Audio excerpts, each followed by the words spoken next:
Bonjour à tous les amis, alors on va se retrouver pour faire le classement de mon ballon d'or dans cette année 2024-2025 qui mérite le ballon d'or.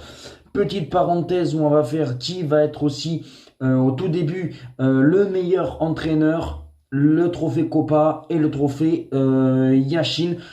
Alors pour moi, on va commencer par le meilleur entraîneur de cette saison. Il n'y a pas de débat. Pour moi, c'est Luis Enrique. Il a fait gagner la première Ligue des Champions avec le Paris Saint-Germain. Pour moi, Luis Enrique est le meilleur entraîneur du monde, au moins cette saison. Le trophée Copa, j'hésite entre Lamine Yamal, même s'il a déjà gagné, ou João Neves du Paris Saint-Germain. J'hésite entre les deux parce que Yamal a fait une excellente saison. Il pourrait avoir son deuxième trophée Copa, mais aussi João Neves en milieu de terrain, il a fait aussi une superbe saison. Alors voilà, j'hésiterai entre les deux pour le trophée Copa et bien sûr le trophée Yashin. Il n'y a pas de débat, c'est Donnarumma qui a fait une saison stratosphérique avec le Paris Saint-Germain et maintenant à Manchester City. Voilà, on a fait le point sur mes trophées, que ce soit entraîneur, trophée Copa et bien sûr le trophée Yashin. Et on va débuter notre classement de la 30e place à la 16e place. Vous aurez tout affiché là. Et on va commencer en 30e position par Florian Wirtz du Bayern Leverkusen et de Liverpool. Alors il a aucun trophée cette saison, mais par contre c'est 16 buts et 14 passes décisives, ce qui veut dire que c'est quand même assez énorme pour le milieu numéro 10 du Liverpool et du Bayern Leverkusen. Mais voilà, pour moi, je le mets qu'en 30e position parce que voilà, il y a les trophées qui comptent, il y a aussi les stats, même si il a fait quand même une belle saison avec le Bayern Leverkusen. Son début de saison avec Liverpool, c'est un peu plus compliqué, mais pour moi, voilà, Florian Wirtz en 30e position. 29e position, alors là, il était très bien placé l'an dernier. Là, c'est un petit peu moins bon. Jude Bellingham, Real Madrid, 0 trophée, 13 buts, 12 passes décisives. Et voilà, malheureusement, Bellingham, je ne le peux pas le mettre plus haut. C'est pour cela qu'il est en 29e position. 28e position. Même moi, je suis étonné qu'il soit là dans cette liste, mais il est bien là. McNominay de Naples. Alors, il a gagné la Serie A. Il a fait une saison avec 13 buts, 6 passes décisives. Voilà, c'est une belle saison pour lui parce qu'il a fait gagner le Calcio et la Serie A pour Naples. Mais c'est pour ça que moi, McNominay, je le mets en cette 28e position. En 27e position, alors c'est celui qui aurait dû avoir le ballon d'or l'an dernier et qui a fini deuxième malheureusement. Cette année, ça a été un peu plus compliqué. Vinicius Junior en cette 27e position. Bien sûr, 0 trophée parce que 0 trophée avec le Real Madrid. Mais quand même, c'est 20 buts et 12 passes décisives pour Vinicius, mais malheureusement on peut pas le mettre plus haut. Malheureusement cette année ça a été plus compliqué. Je pense que mentalement la perte du ballon d'or l'an dernier l'a beaucoup affecté. C'est pour ça que moi je peux pas le mettre plus haut qu'une 27e position. En 26e position c'est Guirassy de Dortmund, un Dortmund qui a galéré cette saison, un Dortmund qui a 0 trophée, un Dortmund qui a fini seulement 4e ou 5e de Bundesliga, mais par contre il a fait quand même une saison stratosphérique. 34 buts, 6 passes décisives, c'est quand même magnifique, mais malheureusement on peut pas le mettre plus haut qu'une 26e place, parce que voilà, il manque bien sûr les trophées, même s'il a des stats magnifiques, c'est d'où Guirassy. En 25e position, Dumfries de l'Inter. Alors malheureusement, finaliste de la Ligue des Champions. 9 buts, 5 passes décisives. Pour un défenseur droit, c'est pas mal. Mais tu peux pas le mettre plus haut parce qu'il a 0 trophée. Même si il a marqué, si je dis pas de bêtises, des buts en demi-finale de la Ligue des Champions. Mais malheureusement, voilà, en finale de la Ligue des Champions, il n'était pas dans le coup, c'est pour ça que malheureusement Dumfries, je peux pas le mettre plus haut qu'une 25e position. En 24e position, c'est Virgil van Dijk de Liverpool. Il a gagné la Première Ligue cette saison avec Liverpool, 5 buts, une passe décisive. Alors bon, bien sûr, c'est un défenseur. Voilà, il a fait une belle saison en Première Ligue. Après, On sait tous que Liverpool, malheureusement en Ligue des Champions, ils se sont fait sortir un petit peu trop tôt en huitième de finale. C'est pour ça qu'on ne peut pas le mettre plus haut, même s'il a fait quand même une excellente saison. Et 24e position pour Virgil van Dijk, c'est vraiment pas mal. Il a quand même gagné la première ligue. 23e position, et alors là, c'est notre Français Michael Olise du Bayern de Munich. Il a gagné la Bundesliga. Il a fait une saison fantastique en Bundesliga, quart de finaliste bien sûr de la Ligue des Champions. Et bien sûr, c'est, si je dis pas de bêtises, 18 buts, 18 passes décisives. C'est quand même énorme pour Michael Olise. Est-ce qu'il va refaire une saison encore meilleure cette année? On l'espère avec la Coupe du Monde. Et voilà, première fois qu'il est dans les 30. Et moi, je le mets en cette 23e position. Michael Olise en cette 23e position. 22e position, et alors là, peut-être que tout le monde va être étonné, mais c'est Erling Haaland de Manchester City. Il a 0 trophée avec Manchester City, tu peux pas le mettre plus haut. Il aurait eu bien sûr des trophées, il aurait été dans le top 10, voire même plus haut, mais malheureusement, avec Manchester City, il n'a pas eu de trophée. C'est pour ça que tu peux pas le mettre plus haut, même si quand même, Erling Haaland, 31 buts et 31 buts et 3 passes décisives, c'est quand même pas mal, mais c'est que 22e place, malheureusement, parce que voilà, il lui manque les trophées. Même si, bon, il y en a un que vous verrez plus tard qu'il est plus haut, selon moi, vous le verrez. En 21e position, McAllister, Liverpool. Alors voilà, c'est seulement 7 buts et 9 passes décisives. Il a gagné la première ligue. Mais bon, voilà, tu peux pas le mettre plus haut, McAllister. Voilà, première ligue parce que une saison fantastique avec Liverpool en Angleterre. Mais comme je le dis, malheureusement, pas plus haut qu'un huitième de finale en Ligue des Champions. C'est pour ça que McAllister, tu le mets en 21e position. Même s'il a quand même de belles stats pour un milieu de terrain, 7 buts, 6 passes décisives, c'est pas mal. En 20e position, Gyökeres du Sporting et d'Arsenal. Alors oui, il a la Liga portugaise, il a la Copa du Portugal. C'est quand même 45 buts, 6 passes décisives. C'est quand même stratosphérique. Alors après, oui, c'était au Portugal. On va voir ce qu'il va faire cette saison avec Arsenal. Mais quand même, voilà. Première saison, pour moi, je le mets en cette 20e position. Voilà. Il a fait quand même une saison fantastique. Il a même presque fait partie des meilleurs buteurs. Il aurait même pu être soulier d'or. Voilà, ça s'est pas joué à grand chose. Malheureusement, il était dans une ligue du Portugal qui est un peu moins développée, qui est un peu moins regardée. Je pense que là, si en première ligue, il fait les mêmes stats, je pense que tu peux le voir dans le top 10, voire même plus haut. On ne sait jamais avec Gyökeres, on ne sait pas jamais si Arsenal gagne les titres. Tu peux même le voir peut-être dans le top 5 dans les futures années, Gyökeres. Mais voilà, il faut qu'il progresse et on verra avec Arsenal. Mais voilà, cette saison, c'est une 20e position pour Gyökeres qui était au Sporting et à Arsenal. 19e position, alors oui, j'aurais pu le mettre plus bas. C'est Rice d'Arsenal, 0 trophée. Bon, après, on connaît tous Arsenal, malheureusement, qui est souvent un second, voilà, qui est souvent le poulie d'or, comme j'appelle, du football, souvent deuxième.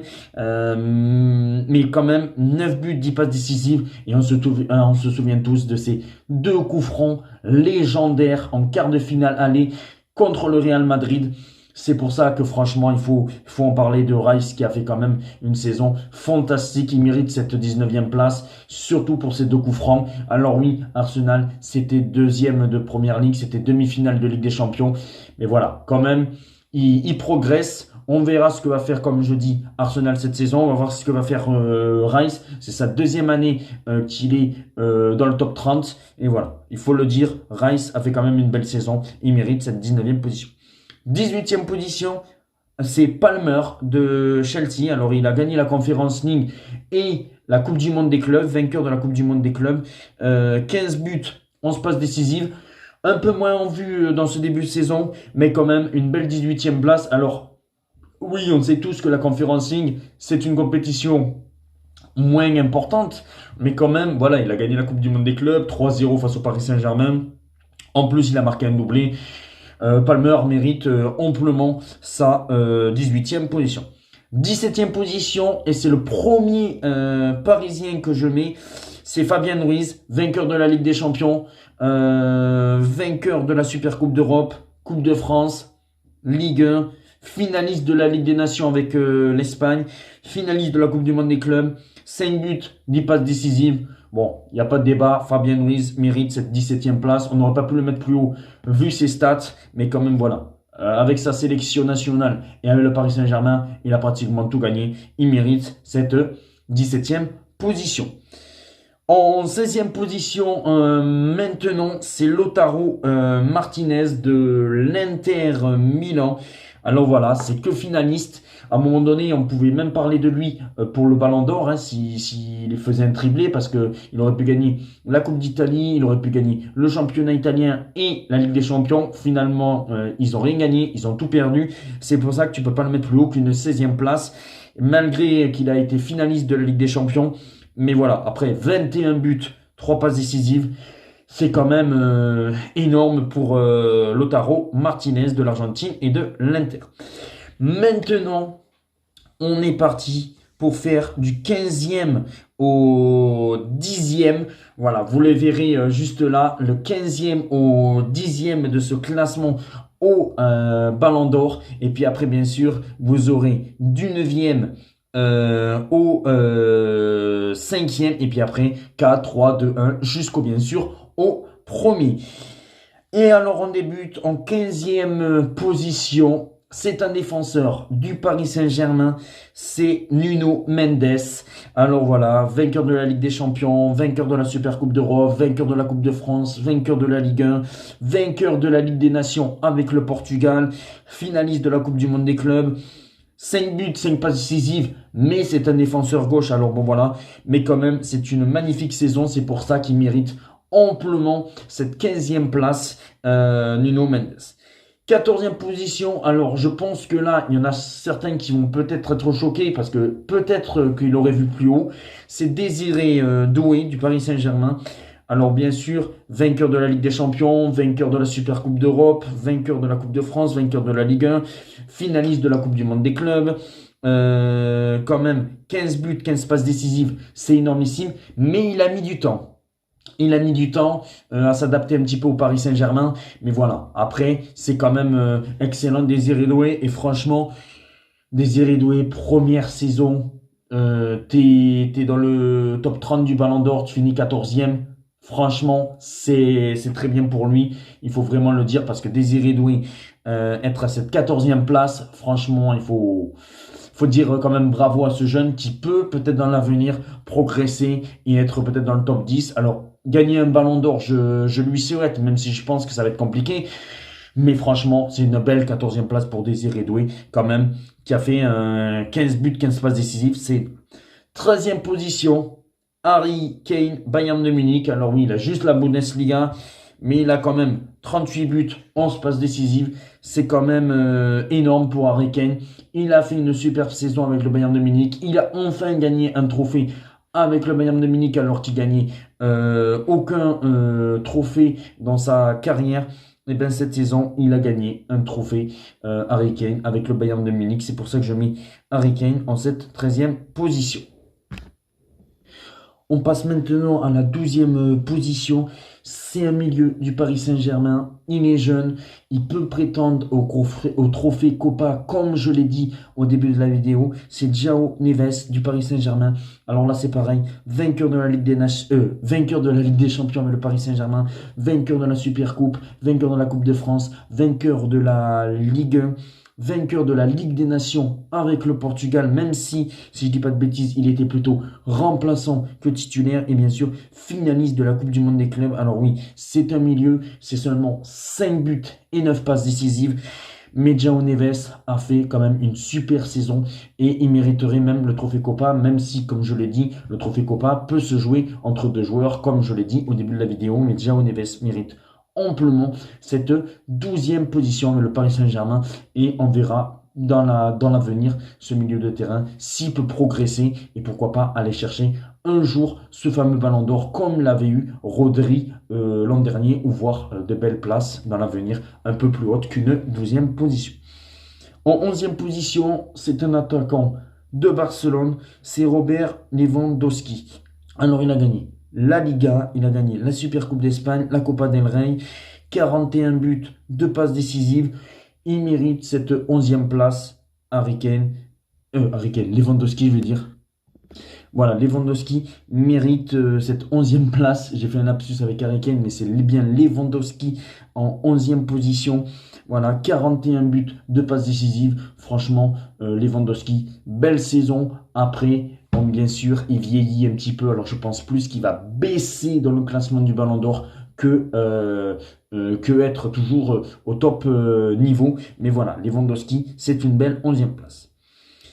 Maintenant, on passe au 10e. Et alors là, le 10e, c'est Kvaratskhelia qui était à Naples au début de la saison et puis après qui est arrivé au Paris Saint-Germain cet hiver et qui est alors vainqueur de la Ligue des Champions et buteur en finale de la Ligue des Champions, un peu comme Désiré Doué, mais vainqueur de la Ligue des Champions, vainqueur de la Super Coupe d'Europe, vainqueur de la Coupe de France, vainqueur de la Ligue 1, finaliste de la Coupe du Monde des clubs.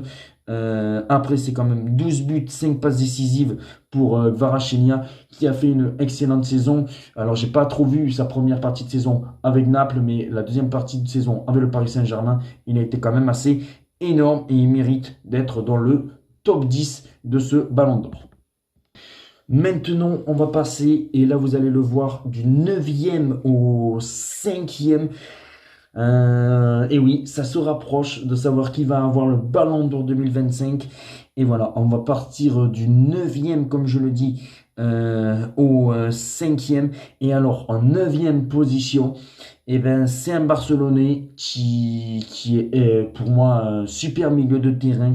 C'est Pedri qui a gagné la Liga, la Super Coupe d'Espagne, la Copa del Rey, finaliste de la Ligue des Nations avec l'Espagne, perdu face au Portugal, 4 buts, 5 passes décisives, mais pour moi Pedri mérite amplement cette 9e place. Il aurait pu être plus haut, il aurait pu être plus bas, mais pour moi Pedri mérite d'être au moins entre la 10e. Si franchement au Ballon d'Or il n'est pas entre la 10e et la 5e place, je ne comprendrai pas tellement que ce joueur est extraordinaire à regarder. Mais pour moi je le mets en 9e position, Pedri. En 8e position, Mohamed Salah, Liverpool. Alors, il n'a gagné que la première ligue, mais franchement, son début de saison est stratosphérique.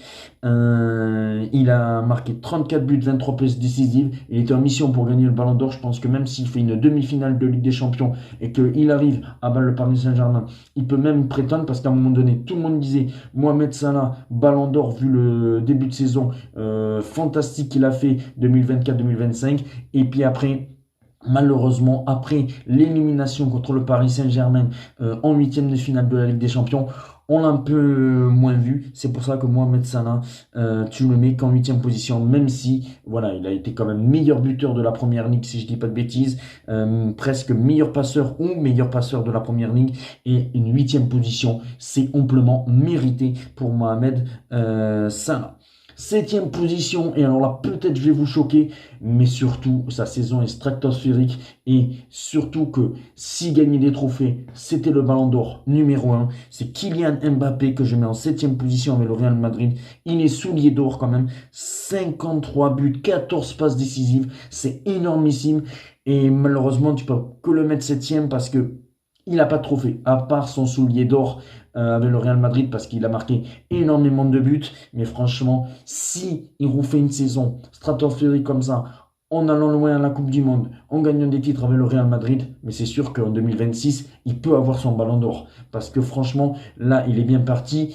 Quand tu vois les stats qu'il a fait en 2024-2025, c'est énormissime. C'est pour ça que pour moi, Kylian Mbappé, franchement, il aurait eu des trophées, il aurait gagné ce Ballon d'Or quasiment à 100%. Malheureusement, il a 0 trophée avec le Real Madrid. C'est pour ça que tu peux que le mettre en septième position. Mais quand même, soulier d'or, 53 buts, 14 passes décisives. Franchement, il n'y a pas de débat, il n'y a pas de mots. C'est extraordinaire Kylian Mbappé et il mérite cette septième place. Sixième position, le seul gardien, et là il faut en parler, c'est Donnarumma du Paris Saint-Germain et de Manchester City, vainqueur de la Ligue des Champions, vainqueur de la Coupe de France, vainqueur de la Ligue 1, meilleur gardien de la Ligue des Champions et finaliste de la Coupe du Monde des clubs. Voilà, malheureusement, c'est un gardien et pour moi, il aura le trophée Yashin, mais tu peux pas le mettre plus haut. Mais franchement, Pour moi, il mérite d'être sixième position parce que il t'a fait une séance de tir au but stratosphérique et il élimine Liverpool. Le match contre Aston Villa, il te fait des parades de malade. Et bien sûr, aussi en demi-finale contre Arsenal, il te fait des parades fantastiques. Je pense que si tu n'as pas un grand Donnarumma dans cette campagne de Ligue des Champions, je pense pas que le Paris Saint-Germain va très loin. C'est pour ça que Donnarumma, je le mets en sixième position. Et il le mérite vraiment. Mais vraiment, il le mérite, Donnarumma, cette sixième place. Alors oui, bien sûr, en nombre de buts et passes décisives, il en a aucune. Mais voilà, je pense Donnarumma, quand même, ça a été le meilleur gardien de cette saison, il n'y a pas de débat, et il mérite cette sixième place. Maintenant, on va passer au top 5. Alors, je ne sais pas si vous avez vu, mais les 5 qui restent pour gagner le Ballon d'Or, on va commencer avec le cinquième que vous allez juste voir là, c'est Vitinha du Paris Saint-Germain, vainqueur de la Ligue des Champions, Super Coupe d'Europe, Coupe de France, Ligue 1, vainqueur de la Ligue des Nations, finaliste de la Coupe du Monde des clubs, quand même 7 buts, 3 passes décisives, mais franchement Vitinha, ça a été extraordinaire de le voir jouer cette saison. Franchement Vitinha, j'ai pas de mots à dire. Franchement, il aurait même pu prétendre au Ballon d'Or. Malheureusement, c'est ses stats et que on sait très bien que le Ballon d'Or, ça compte, les stats pour le Ballon d'Or. Mais quand même, Vitinha en cinquième position, il le mérite. Mais il le mérite vraiment, vraiment parce que la saison qu'il fait avec le Paris Saint-Germain, franchement, s'il n'est pas top 5, je ne comprendrai pas. Cinquième position pour notre ami Vitinha. En quatrième position maintenant, alors là, peut-être je vais choquer parce que tout le monde le voit Ballon d'Or ou tout le monde le voit deuxième, c'est l'ami Yamal, qui est de Barcelone, Liga, Super Coupe d'Espagne, Copa del Rey, finaliste de la Ligue des Nations avec l'Espagne, perdu face au Portugal.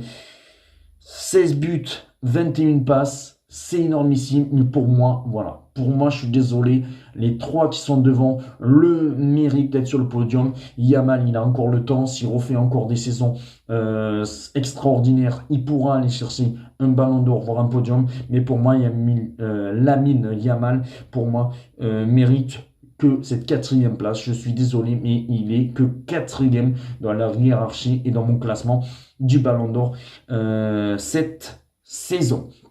Et maintenant, on va passer au podium. Alors voilà, il reste bien sûr encore Dembélé, Rafinha, Hakimi, 2 joueurs du Paris Saint-Germain et un joueur de Barcelone.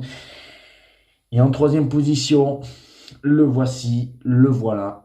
C'est Afrash Hakimi du Paris Saint-Germain, vainqueur de la Ligue des Nations, vainqueur de la Ligue des Champions. Je sais pas pourquoi j'ai le lapsus de dire oui, Ligue des Champions. Voilà, vainqueur de la Ligue des Champions, vainqueur de la Super Coupe d'Europe, vainqueur de la Coupe de France, vainqueur de la Ligue 1 et finaliste de la Coupe du Monde des clubs. Quand même, c'est 9 buts, 12 passes décisives et même décisive en finale en finale de la Ligue des Champions.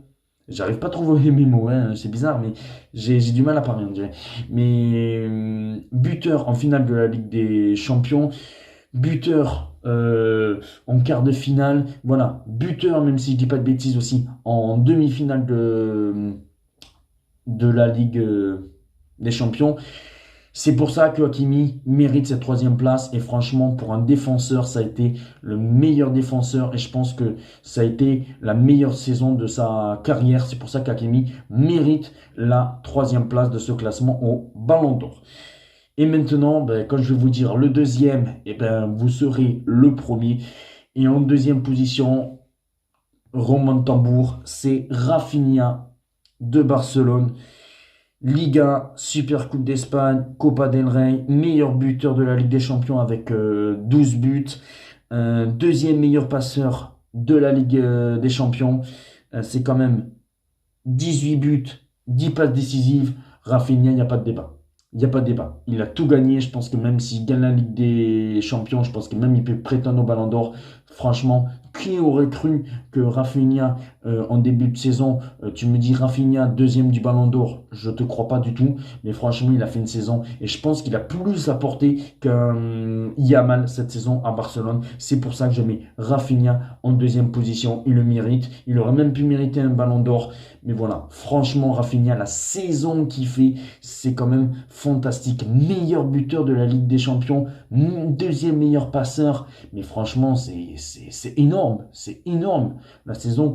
Et en plus, il t'a marqué, en plus, 4 buts contre le Real Madrid cette saison lors des Classicos, que ce soit au match aller ou au match retour. C'était 2 buts à l'aller, 2 buts au retour. Il te marque aussi des buts décisifs en Ligue des Champions contre le Bayern de Munich, contre aussi l'Inter en demi-finale. Il te marque 2 buts à l'aller, il te marque un but au retour. Franchement, c'est une saison extraordinaire de Rafinha qui mérite cette deuxième place. Et en première position, mais pour moi, c'est Ousmane Dembélé. C'est pareil. Qui aurait cru que Ousmane Dembélé aurait le Ballon d'Or 2025? Même moi, tu m'aurais dit en début de saison, surtout les pieds carrés, surtout celui qui tire souvent à côté à avoir le Ballon d'Or. C'est quand même un truc fou. Mais il le mérite. Il le mérite. Il a tout gagné. Vainqueur de la Ligue des Champions, Super Coupe d'Europe, Coupe de France, Ligue 1, finaliste de la Coupe du Monde des clubs, 23 buts cette saison, 15 passes décisives. C'est tout simplement énorme cette saison d'Ousmane Dembélé et il mérite amplement ce Ballon d'Or. Voilà, ce qui veut dire que tu peux avoir du mal toute une saison, tu peux avoir du mal toute ta carrière et quand même avoir un Ballon d'Or, Ousmane Dembélé. Et il le mérite avec le Paris Saint-Germain. Alors oui, Hakimi aurait pu le mériter. Je serais pas choqué que Hakimi ait le Ballon d'Or. Je serais pas choqué aussi que Rafinha ait le Ballon d'Or, même si pour moi, je pense que c'est un joueur du Paris Saint-Germain qui doit l'avoir. Mais par contre, si c'est Yamal qui a le Ballon d'Or, je suis désolé, il ne le mérite pas. Même si c'est un des meilleurs joueurs du monde, pour moi, Yamal, il ne le mérite pas. Pour moi, c'est les trois, c'est Hakimi, Rafinha ou Dembélé, et plutôt Dembélé ou Hakimi qui méritent ce Ballon d'Or 2025. Je ne sais pas si vous êtes d'accord avec moi, et on se retrouve très vite pour d'autres vidéos, les amis. Et voici mon classement. Alors, désolé d'avoir bafouillé à des moments, les petites lapsus entre la Ligue des Champions et la Ligue des Nations. Voilà, c'est des petites lapsus, mais voilà. Ciao les amis.